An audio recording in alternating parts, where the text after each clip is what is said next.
Let's get started. So we'll have 30 minutes to discuss the topic of how AI is supporting investors across different asset classes for their workflow. So I'm gonna pose the question and discuss the composition of this panel and why do I think this is a very unique panel in addressing this question. And then I'm gonna ask the panelists to share their experience and vision to the topic. So I myself, I did my PhD in electrical and computer engineering, and my research was AI for marketplaces. So I was spending time understanding how AI can help investment processes. And I worked in McKinsey New York City office where I was managing AI transformation for private equity funds, which led me to start AIX2, which is the company for helping investors with tailored signals in the private market for deal sourcing and fundraising. Natural to my work and experience, I happen to be in circles and conferences for keynotes and panels related to how AI can help private equities, LPs, investment funds in doing their job better. Those of you who have experience in this space, you know that there's a lot of manual work that these funds do in processing deals, due diligence, finding deals, and that job is destined to change.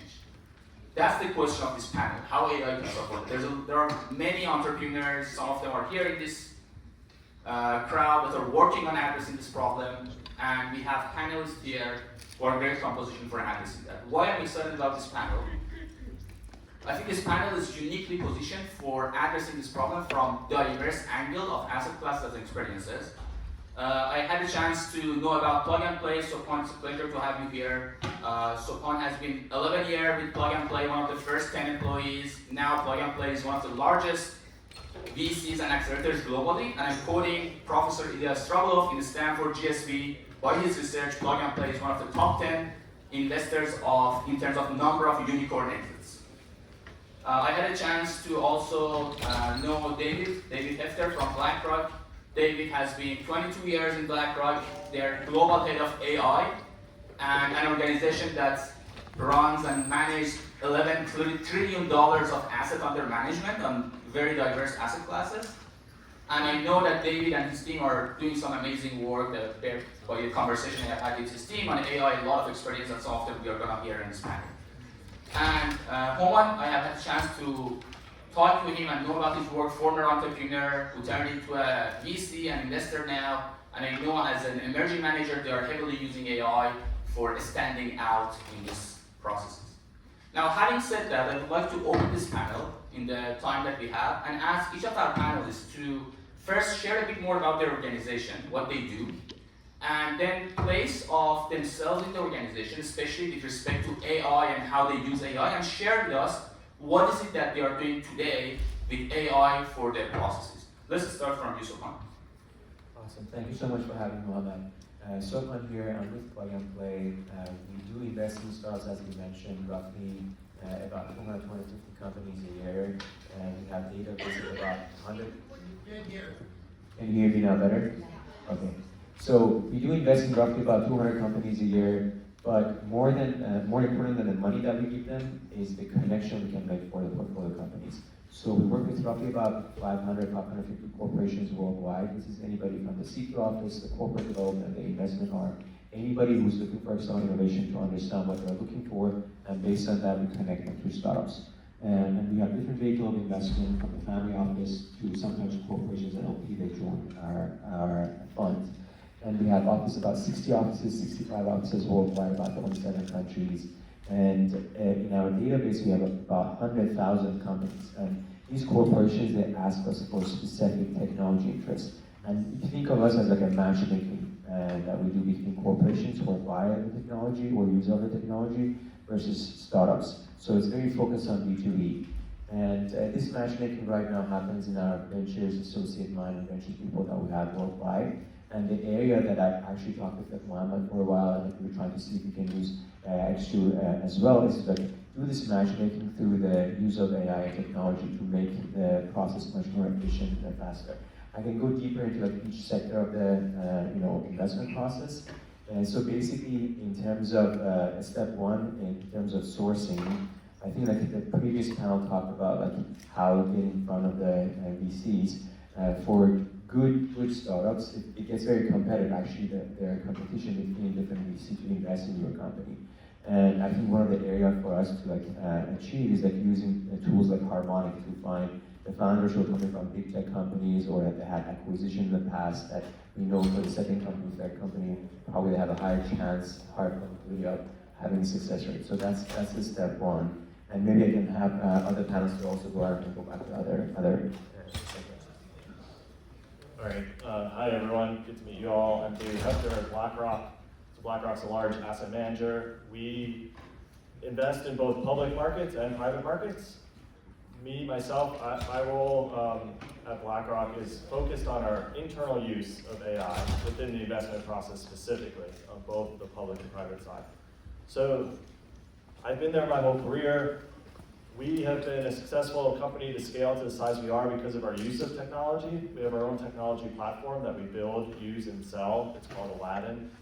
And because of that, we've got thousands of developers at BlackRock. And we've been able to lean into generative AI in a big way, basically adopting AI within our Aladdin platform for both our internal use and our external clients, but also building our own solutions across the business. And so on the investment side, what it really comes down to is there's a lot of opportunity to use generative AI to tap into text, into language, into documents, and access in a systematic way what previously the focus has been just on numerical data, very much so in the history of finance and investing. So when you're looking at a large public company or a private equity type investment, there's a lot of work that the individual investors are doing to consume information from all sorts of sources, and generative AI lets us scale that in a big way.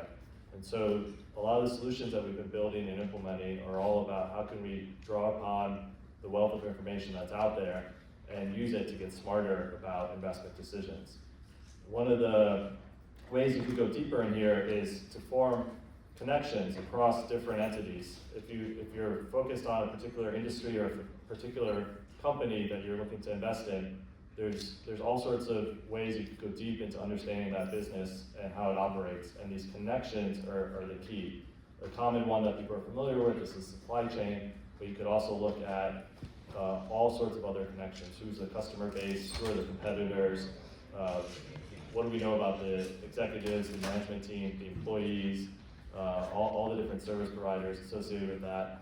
And once you have a full picture of that, then you could really have a deep understanding of that business and make smart investment decisions on where to go from there. So that's one of the keys that I think is a high potential area for generative AI to unlock. Hi, my name is Homan Yuen. I'm managing partner at an early stage venture firm called Keymaker. Compared to these two, we are actually relatively very new. So we formed this year. Both myself and my partner are spin-outs from other VC firms. And so, as you can imagine, as a new firm, we have a very lean team. We're in the process of building up the firm, building up the team. And so, as we go through about doing investments, doing our own operations, we definitely need to multiply ourselves. And so, there's obviously a lot of AI tools out there that we can use, whether it's from sourcing founders, it is diligence in the companies that we're seeing. We don't have a huge team of analysts like other firms do.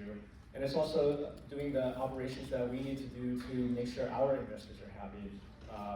People think VCs just, you just need companies, invest, and that's it. There's definitely a lot of portfolio management you need to do. So that's helping the companies, making introductions, and we use AI to find the right connections that helps them either get the next set of investors or the next set of customers. And then for ourselves, we have investors in our firm who are called partners or LPs, and each of them needs a different knowledge level. And you have to do reporting. You have to show what's your capital counts. What insights are you seeing? They may have specific requests. So rather than having to individually type out each response, what we can do for ourselves is to have a kind of base set of information or knowledge base, and kind of use that to tailor that to maybe the questionnaires they may send us or requests they may have. So we're really trying to make sure that we as a firm are acting in an institutional manner, even though we're still a new firm and have a very lean team. So we can dig more into a lot of the different processes that we have, but it's a quick view on Keymaker. Perfect. So let's go a little deeper in the topic, starting from plug and play. Plug and play, I know from many of my friends, who has very strong reputation for being able to match the startups to the customers especially in the enterprise side. That matchmaking, a lot of that, I assume, comes from human interactions and how you know people. And generally, how much data exists about the startups to source them and find them and match them to enterprise. So there's always this question, can AI really replace this great job that the plug and play especially is doing in terms of finding the startups with some minimum data and then match them to enterprises? I would like to know your take, Sobhan, especially I know you have this playbook internal system you have made and it's doing a lot of job for matchmaking 100,000 startups to almost 1,000 enterprises. Yeah, no, great question. I know how I'm passionate about this one. So as you mentioned, that we have about 100,000 startups, and the way it works right now, basically corporations, think of, let's say, Mercedes-Benz comes to us like, hey, we want to see startups in autonomous driving, connected car, like shared economy, whatever that sector is. And based on that, we look into our database and every company out there to like matchmake between what Mercedes wants versus what the startups are doing. If you think of it from a startup perspective, like, I mean, it's not hard. You can go reach out to like as many corporations as possible, but it takes time. It's hard to get in front of the right people. Well, we know the right people, what they're looking for, and based on that, we make the connection happen. But then the reality is, as you grow as a company, like where we have like about 60 some offices worldwide, I don't know what's going on in Singapore exactly versus what's going on in like Tokyo versus like Silicon Valley. And this matchmaking happens in our ventures associate mind. And I think this is an area that AI can make this process much faster and like more efficient in general. And also a lot of times we wait for corporations to come and tell us, this is my pain point, this is what we're trying to solve. But there's an area that we already know, let's say these are the sector, these are the companies relevant for Mercedes or BNP Paribas or Munich Re. And even before they come ask us, I think this is an area that AI can come in and that brings that delight for the clients as well, that we already know this might be relevant for them. And you mentioned we have a software in-house we developed called Playbook, and all the interaction, basically we track it in Playbook, and we want to add that extra layer of AI on top of that to make sure matchmaking happen even before clients come ask us. That's amazing. So basically you're saying as things scale, then scaling things that happens in the mind of people and associates and partners to large scale, visiting like all of your 65 global offices and all the opportunities is what AI can support. I would like to ask the same question from you, David, especially with Aladdin. I know Aladdin has a very strong reputation in the industry. I know you provided sometimes some services to third parties and you have acquired Precoin. Precoin is a large database of private market investment for those who don't know about it. It's like try to track the private market in the US. Tell us more about Aladdin, your vision and how it plugs into the work that the team is doing, and especially generative AI. What are the new avenues you're exploring?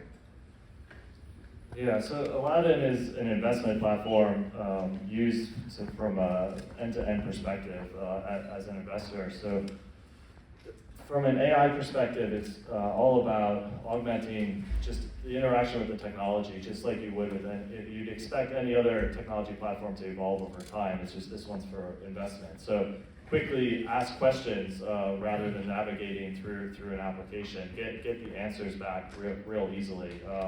Kind of like the comparison of ChatGPT versus Google of being able to just get the answers back. So if you're investing in a portfolio of companies and you have all your information there in your system because you're recording it from a technology standpoint, the AI capabilities allow you to get deep insights using that information that you have. So you could ask what your exposure is. You could ask what kind of risk you have. You could dig in for certain unique events to find out what the impact is. The tariffs are a great example recently, where everyone's scrambling real quick to understand what's the impact of the tariffs to this company or that company. And so when you incorporate the data sets that you have with the generative AI capabilities, you're able to answer those types of questions much more easily. So basically it's using the generative AI to process a lot of information to a synthesized view of for example, tariffs impact or other impacts for the investment across asset classes. Perfect. I'd like to hear from you, Homan. What AI tools you use? I know we had multiple conversations about AI tool use, especially for an emerging manager and smaller managers, like a smaller asset classes. It's hard to maybe have something like Aladdin or Playbook. what do you use and how do you see that valuable for VC stage? This is very limited information available for this about the startups.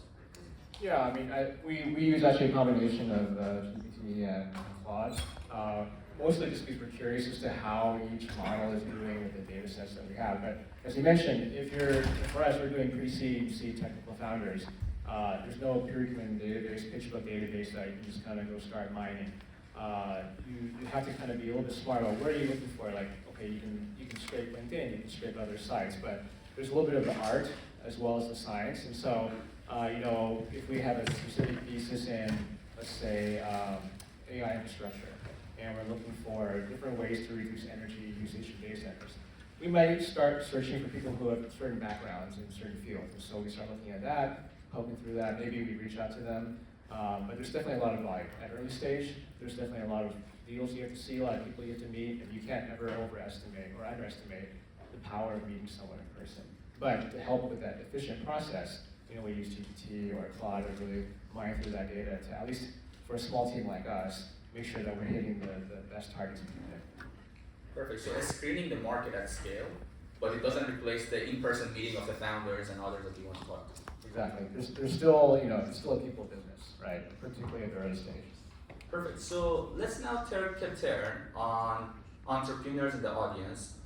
If you want to have something from startups complementary to what you have in-house and you have built, what would that be and how do you look at it? What should be the elements that a startup, a third-party provider should have across like security, reliability, how much traction, what are the use cases you feel comfortable to even outsource? I know a lot of investment funds particularly don't want to outsource their core business of investment, right? So would like to have your take on that. How do you look at this ecosystem of entrepreneurs which is rapidly growing around the ideas of serving AI for investment?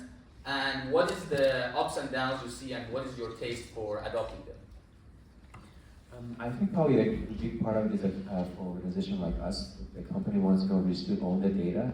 And if you want to work with somebody else, like third party outside, the security that you mentioned, the ownership of the data, and the future of like what would happen to our firm if we rely on like a third party organization for doing this job. And I think like at the end of the day, also as a VC, everybody looks into like the cost, like how much would it cost if we develop something in house. Of course, a lot of times you have to look at your core competency. Like as a firm, we're not a tech company, we're an investor, we're a matchmaker. So like we understand that this is not our core, so we rely on somebody who's good at that, but also how much would it cost for us, and then cost analysis of that. I think those are the three things. How do you measure the ROI on those investments if you want to adopt the solution?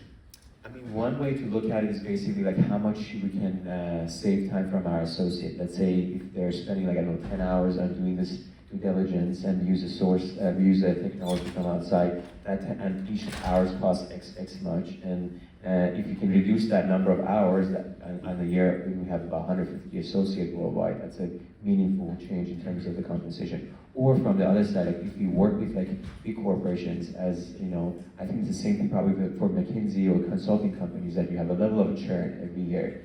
And if you can bring this to life, this experience for the client, that we reduce that churn, that's also the impact of a business using third party or new tools that we can improve. So basically like reducing costs from what we have inside, or reducing like the churn that we have with the clients, the two ways we are thinking about it. Mm-hmm. Interesting. So immediate operational efficiency, reducing the cost internally, and down the line improvement of the service you provide to your clients in terms of the better matches you make, and it shows a lower churn rate that they show. Because probably it's easier to show this time saving and cost saving with the associate that we have versus waiting to see the churn over the years. That's why it's a faster way. That's such an interesting conversation there. Sometimes some of our clients, when we talk about pricing, they say, we give you a share of the investments that we make 5 years from now using your service. And they, well, 5 years is too long for us to wait. So it's always a good conversation to see how we measure ROI. Same question for you, David. Yeah, so I mean, we're at a very exciting time here where every step of any enterprise's process is being rethought and reimagined. And so there's tons of opportunity for startups to come in and offer a new solution. Existing technology companies that have been around for a while to augment with AI capabilities, and the big tech players to compete as well. So there's just endless opportunity, and as an enterprise, we're a large enterprise, we're constantly looking at every area, and there's different levels of maturity that AI has achieved for different segments. So something like software development, AI is being used widely for software development, but there's plenty of other areas where it hasn't hit maturity enough to be effective as we think it might be coming soon. So regardless of how mature it is, you want to get into this space and start using it for all of the areas of your business. And so the startups have a great opportunity to come in here and work with enterprises. We look at startups, we look at every option available, including building ourselves. If a startup's presenting something that we think we could build ourselves, then that says something about what the startup's providing. I think in a lot of cases, though, the complexity is growing, and there's challenges to build and maintain something yourself. So you need to have a good reason. That you have to either have a need to connect it to your own data or have your own proprietary take on things. Otherwise, there's plenty of benefits to going with an off-the-shelf option. When you're going with an off-the-shelf option from a startup, let's say, data security, sure, number one, it has to be covered. You have to make sure your data is not being trained, used to train a model, and not leaving basically your own walls. But after that, I mean, so many of these startups are so early on. I think the bigger the enterprises, the more you want a startup to be established and have some basically time building out their product. It's an interesting dynamic where typically you want a larger size partner to work with, and that's better. But in this age, companies are growing with fewer employees. So it makes you kind of rethink some of the normal sort of measures that you have.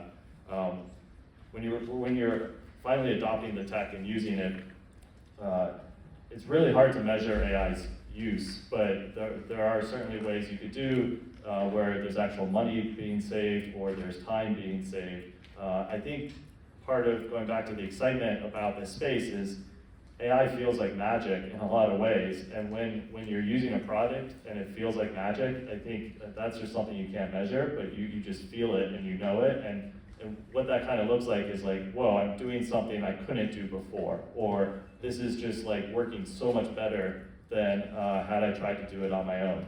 And those are real lived experiences that we're having right now with AI, and I think those are the moments that you want to seize on and really double down on. So that's a very good conversation. I want to double click on that. In terms of adoption of AI, many stories I hear, like there was this operating partners conference in Napa this Thursday, and they are like private equities who invest, and there's a huge discussion about AI, like maybe half of the conversation about AI. But there are many stories, they buy a solution and it's not getting adopted by the people because people have used to use Excel, whatever, they're so busy. I want to hear those good moments you said, and what were the not so good experiences as well in your organization? Yeah, it's true. Driving adoption is really hard. So you have to work hard at it. It has to be a top-down and bottom-up approach. But I think when you look at some of these agentic systems, like something like a deep research capability that could search across many, like hundreds of websites across and pull out really pertinent information, uses the agentic framework like was talked about two talks ago, the results are just impressive compared to what a human would do and how long it would take. But on the challenging side, I mean, AI still hallucinates. It's hard to pull all your data together. So plenty of challenges still to cut through. Amazing. Homan, would like to hear from you. Like, if AI startups wants to provide something to you, how would that be? How do you measure ROI? What use case would that be? Especially for like from the angle of like a manager, emerging managers who are very unique in what they need. I think for us, it's just work output per time. I mean, we can just do a lot more work, more deals, see more deals per time section. That just helps us a lot. Just on the security part, we've actually had some founders recently who've said, hey, we know you're using AI for your internal operations. Please don't ingest our proprietary NDA protected stuff into your process. So for that, we hold back, but it's interesting that the companies are now worried about that. That sounds amazing. Can I say something? Yeah. We have actually a company, a platform science, a logistic company that we introduced to Walmart, and they route optimization, and then Walmart ended up saving about $200 million a year just using this technology. And I was actually talking with another private equity operating partner, and we talked about the conference in Napa, and he was saying, if you introduce me to a company, a startup, and I introduce them to my portfolio, probably it's going to go in a black hole, nothing happens after. But if I know, I tell it to my CIO, you need to do X, Y, Z, you need to save $100 million. This is a playbook that we tried in like Walmart and other companies that it worked, and you should do that to get the end result. I think that's when you get the end point that you want to have. Otherwise, introduction can go to many places without any end result at the end of the day. That sounds amazing. I know we are out of time. This conversation will go very longer. Everyone, please join me in thanking and appreciating.